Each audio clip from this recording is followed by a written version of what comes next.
Ever get that feeling, like when you're actually thinking about the fact that you're thinking? Hmm. Not just like having a thought, but Right. being aware of yourself as the thinker. Yeah. It's a weird one, right? It is. It's something we just kind of take for granted, but it really is fundamental to our sense of self when you actually start to think about it. It's true. And you know me, I love a good mind bender. Of course, of course. So when you sent over Ramiro Fernando Abraham's book, El sentido de evocación, I was hooked. A sixth sense. Sign me up. Yeah, and this isn't about seeing dead people or anything like that. Okay, good to know. Abraham, he's a psychologist. He's talking about a different kind of perception, one that's focused inward. He calls it the sense of evocation. Okay, so let's break that down.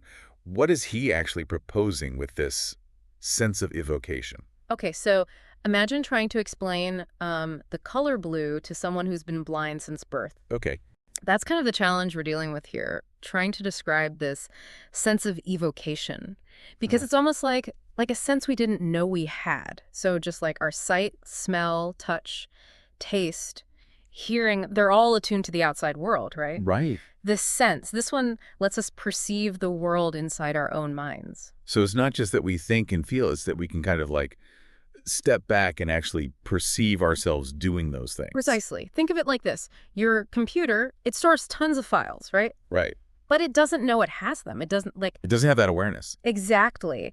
And Abraham argues that this sense of evocation, or evo for short, is like the part of our brain that makes us aware of our own mental files, all those thoughts, memories, feelings. It's what gives us that this is mine, this is me thinking experience. So it's really key to our sense of self then. We're not just a jumble of data. We're aware of having that data. Exactly. It's the difference between a book, like simply existing, and someone actually reading it, understanding it, having that aha moment of insight. That's the evo at work, according to Abraham. Okay, so now here's where it gets really interesting for me.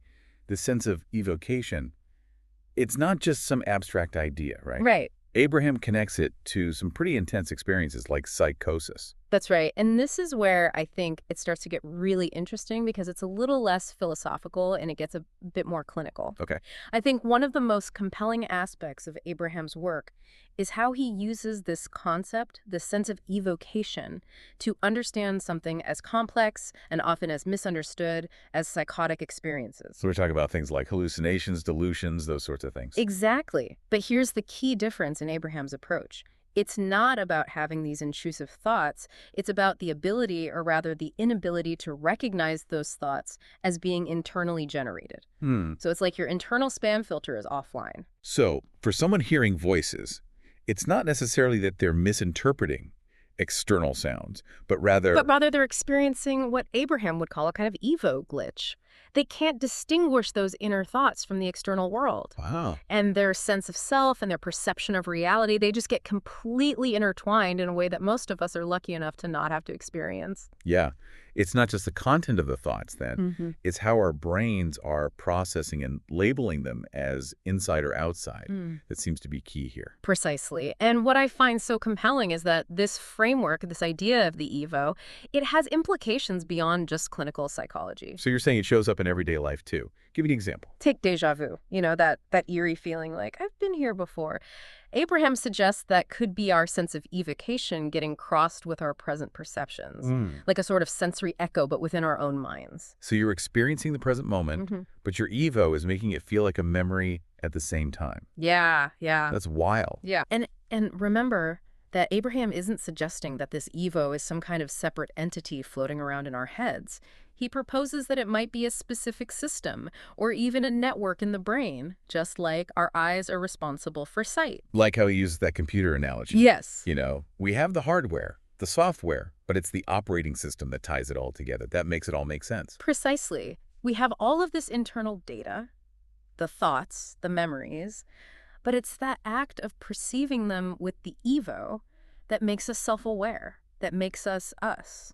This is already making me look at my own thoughts differently, I gotta say. Right. But we've only just begun to kind of scratch the surface of this sense of evocation, haven't we? Not at all. In fact, I think it gets even more intriguing when we consider how this sense of evocation, it might be more than just a passive observer. Okay. What if we could learn to flex this mental muscle, so to speak? You mean, what if we could actually strengthen or train our sense of evocation? Yeah. Could we gain more control over our inner world that way? That's the question that Abraham leaves us with. Could we potentially alleviate psychological distress? Could we enhance creativity?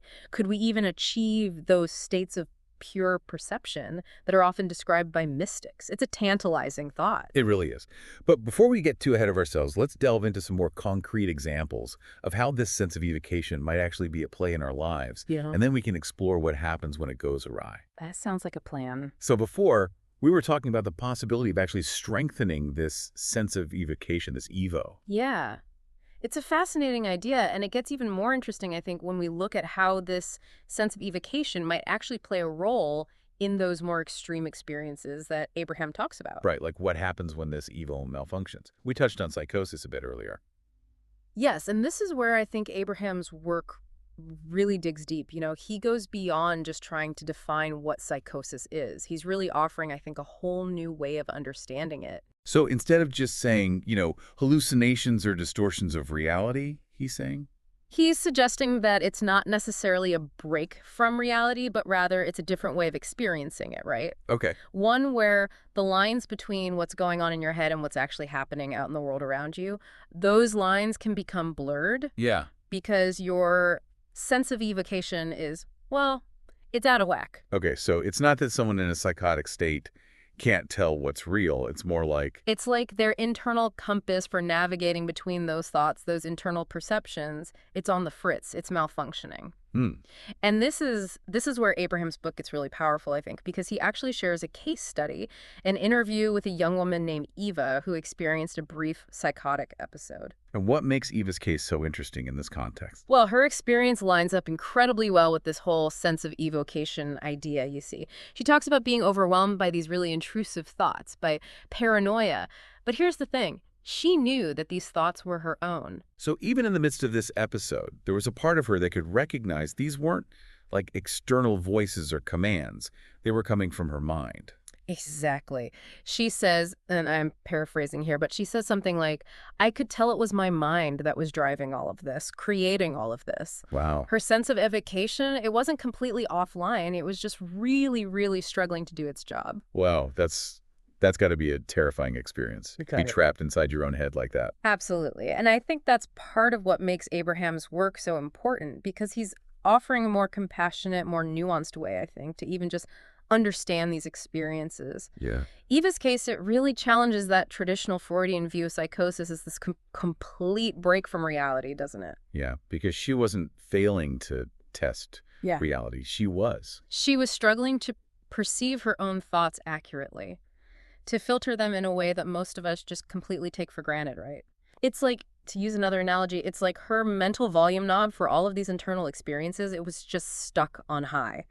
And so it makes it very difficult to differentiate, to distinguish the signal from the noise. And what's even more hopeful is that she eventually recovered. She did. And that's a key point, I think. It suggests that this sense of evocation, this evo, it isn't static. Right. It can be disrupted, Right.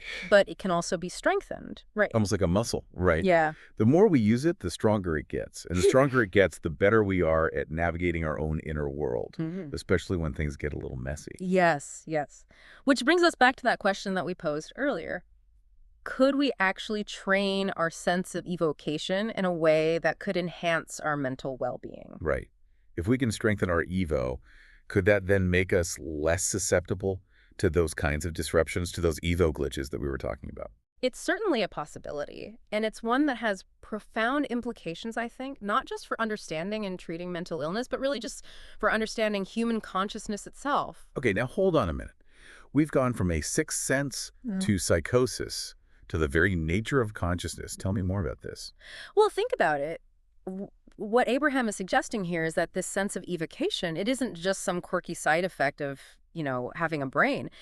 This is fundamental to who we are. It's how we experience the world. It's how we form our sense of self. It's how we connect to, something larger than ourselves, perhaps. So it's not just about like managing our thoughts and feelings. It's about tapping into a deeper level of awareness. of understanding. Exactly. It's about recognizing that our inner world is just as vast and complex as the external world, right? Yeah. And that this sense of evocation, this is our key to navigating it. And who knows, maybe by learning to better perceive our own internal landscape, we can unlock new levels of creativity, new insights, maybe even those mystical experiences that have been described for centuries. Okay, hold on. Mystical experiences. Now we're really going deep. You're saying this sense of evocation could be the link between what's happening in our brains and those profound states of connectedness that people report.